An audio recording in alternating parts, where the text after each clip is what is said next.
Y'all made I'm talking about y'all favorite rapper. Y'all favorite rapper ain't shit, and I'm getting tired of it. Y'all mad. Fuck, y'all talking about some she ain't obligated. How the fuck she ain't obligated when she want to sit here and all them interviews and talk about the struggles we been through and then reach back and help none of us out, but got her friends riding and shit. And my mama still working at FedEx. Y'all better get the fuck out of my face. But motherfucker ain't obligated. But you want to get on interviews and talk about the struggle. You want to talk about the struggle. But yeah, ain't one of us shining, fool. Ain't one of us shining. You got everybody else in this hole. You giving money out. You bringing motherfuckers back around. You didn't cross you badly because you brought her back around. And she went live about you. And you brought her back around. She on the stage with you. How the fuck is that for her? But you got Sanchez back around you. Like, bro, you know, I'm just saying, no motherfucker come out some hate shit, bro. It's been 4 motherfucking years, bro. It's been 4 years. Then I'm seeing motherfuckers like, no, bro, then mama sitting here in this whole struggle. Y'all thought she bought a house. She did not buy my mama no motherfucking house. Stop lying. She did not. She bought my daddy a house. And then he got the smallest house on the block.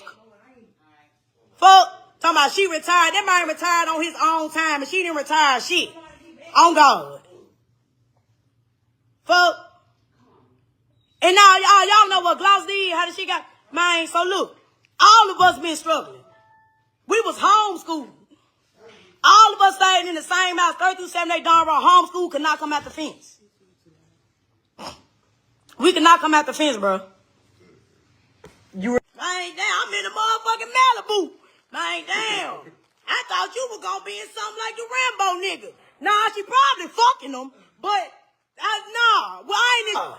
My daddy borrowed money from my mama. My mama barely making ends meet. My mama lived in the house she bought. Gloria did not buy that house. She fuck that Jaguar. She got it, man, bro.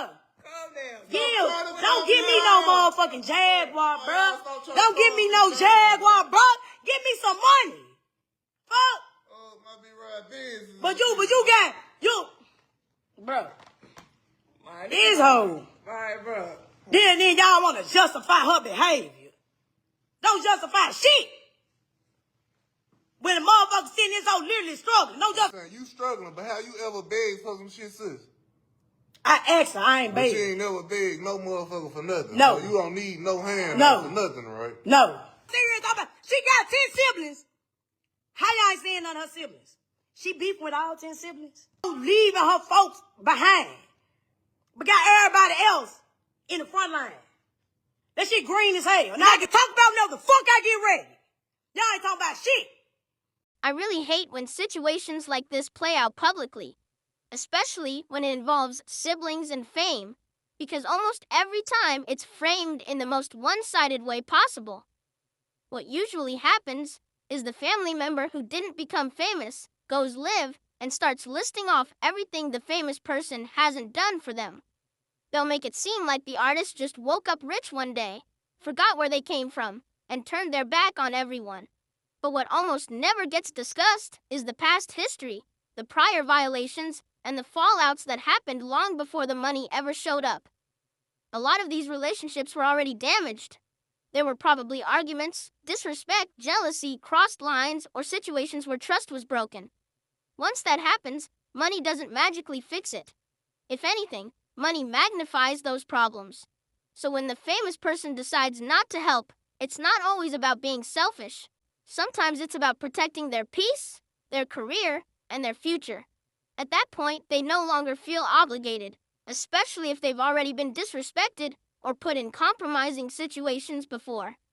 Another thing that really stands out is how these people go out of their way to say, "I'm not mad," or "I'm not asking for anything."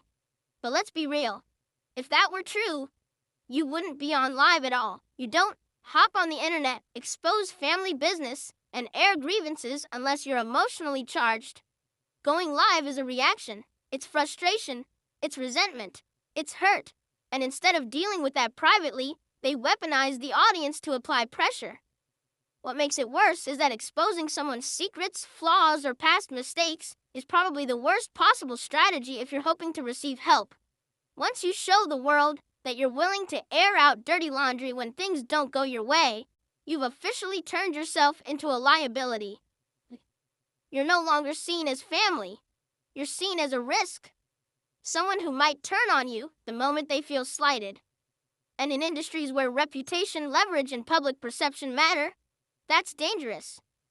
From the famous person's perspective, the thinking becomes very simple. If this is how you act when you don't get what you want, what will you do when the stakes are higher?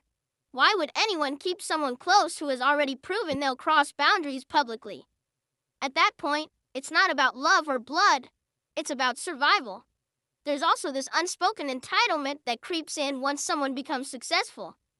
The mindset shifts from, I'm proud of you, to you owe me. And that's where things get ugly.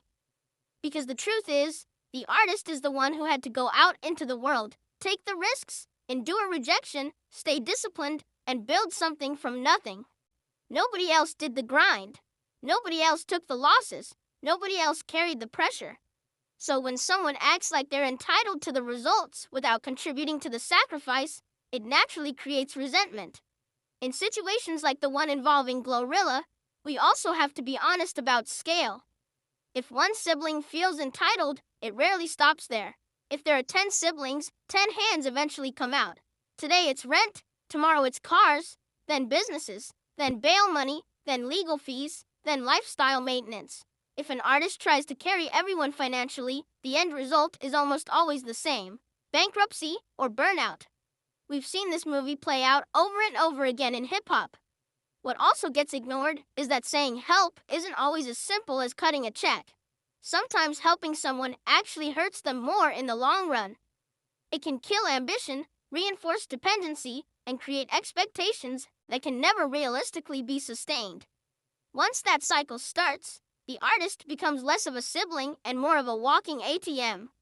Now, I don't know exactly what the relationship was like between her and her sister before the fame, but judging by the old photos and the way they carried themselves, they looked close at one point.